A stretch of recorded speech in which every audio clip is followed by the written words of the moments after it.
বর্বরতা চরম রূপ ধারণ করেছিল ইউনিট 731-এ। এখানে সশস্ত্র বাহিনীর যুদ্ধ ক্ষমতার উপর রোগ ও আঘাতের প্রভাব কেমন অনুসন্ধান করার জন্য জীবন্ত মানুষকে অ্যানেস্থেসিয়া ছাড়াই অপারেশন করা হতো। প্রিয় দর্শক, খবর সংযোগ রিলসের বিশেষ আয়োজনে আপনাদেরকে স্বাগত। আপনাদের সঙ্গে রয়েছি আমি আহমদ আতিক। আমাদের অনুষ্ঠানটি আপনারা পৃথিবীর কোন প্রান্ত থেকে দেখছেন কমেন্টে জানান। আমরা আপনার মতামত শুনতে চাই। চলুন তাহলে আজকের অনুষ্ঠান শুরু করি। জাপানকে পুরো দুনিয়ার মানুষ এখন যতটা ভদ্র আর সভ্য মনে করে, হিরোশিমা আর নাগাসাকির আগ পর্যন্ত তারা এতটা ভদ্র ছিল না, বরং তারাও ছিল চরম বর্বর ও নৃশংস। দ্বিতীয় বিশ্বযুদ্ধে পরাজয়ের আগ পর্যন্ত জাপানিরা নিজেদের এশিয়ার শাসক মনে করত। তারা কোরিয়া দখল করে উপনিবেশ বানিয়েছিল এবং চীনের বড় একটা অংশ দখল করেছিল। শুধু দখল করলে ঠিক ছিল।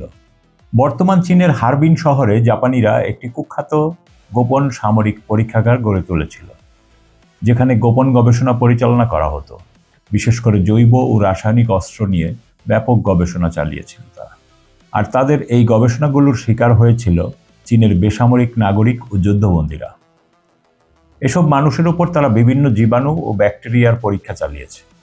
ইউনিট 731-এ ইয়োশিমুরা হিসাতো নামে একজন ফিজিওলজিস্ট ছিলেন, যার হাইপোথার্মিয়ার বিষয়ে বিশেষ আগ্রহ ছিল।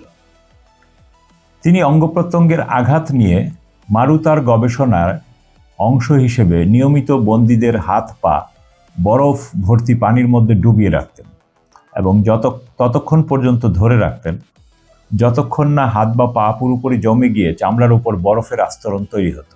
একজন প্রত্যক্ষদর্শীর বিবরণ অনুসারে লাঠি দিয়ে আঘাত করলে সেই অঙ্গ প্রত্যঙ্গগুলো থেকে কাঠের তক্তার মতো শব্দ হতো। এরপর হিসাতো হিমায়িত অঙ্গটিকে দ্রুত গরম করার জন্য বিভিন্ন পদ্ধতিতে চেষ্টা করলেন।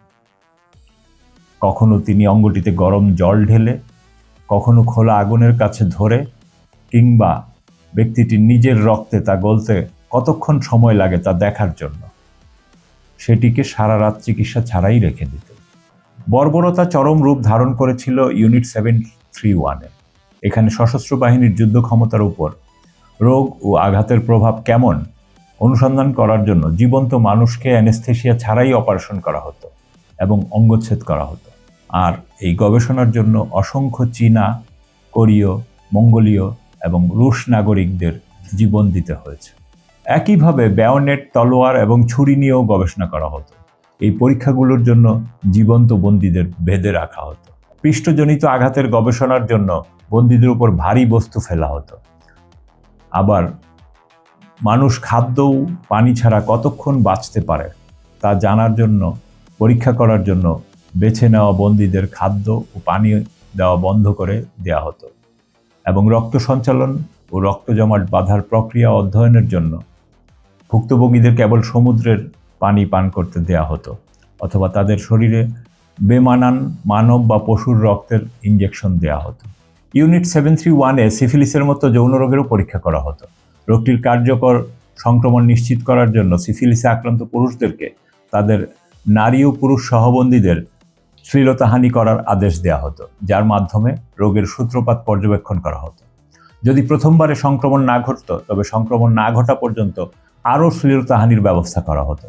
এছাড়াও মানসিক আঘাত পরীক্ষার জন্য জোরপূর্বক শ্লীলতাহানি ও গর্ভধারণ করানো হতো। এছাড়া বন্দীদের উপর ইচ্ছাকৃতভাবে কলেরা, প্লেগ কিংবা অ্যানথ্রাক্সের মতো রোগের জীবাণু প্রবেশ করানো হতো। আজকের জাপানের স্টেডিয়াম পরিষ্কার করা দেখে মনে করি দুনিয়ায় এদের চেয়ে সভ্য, ভদ্র কেউ নাই কিংবা ছিল না। কিন্তু দ্বিতীয় বিশ্বযুদ্ধের আগে জাপান চরম নৃশংস, চরম বর্বর, যে ইতিহাসের আলাপ তেমন নাই বললেই চলে। আপনার মতামত কি? কমেন্টে জানান। ভিডিওটি লাইক করুন, শেয়ার করুন এবং চ্যানেলটি সাবস্ক্রাইব করে বেল আইকনে ক্লিক করুন, যেন পরবর্তী খবর মিস না হয়। দেখা হবে পরের অনুষ্ঠানে। ততক্ষণ সুস্থ থাকুন, ভালো থাকুন। খোদা হাফেজ।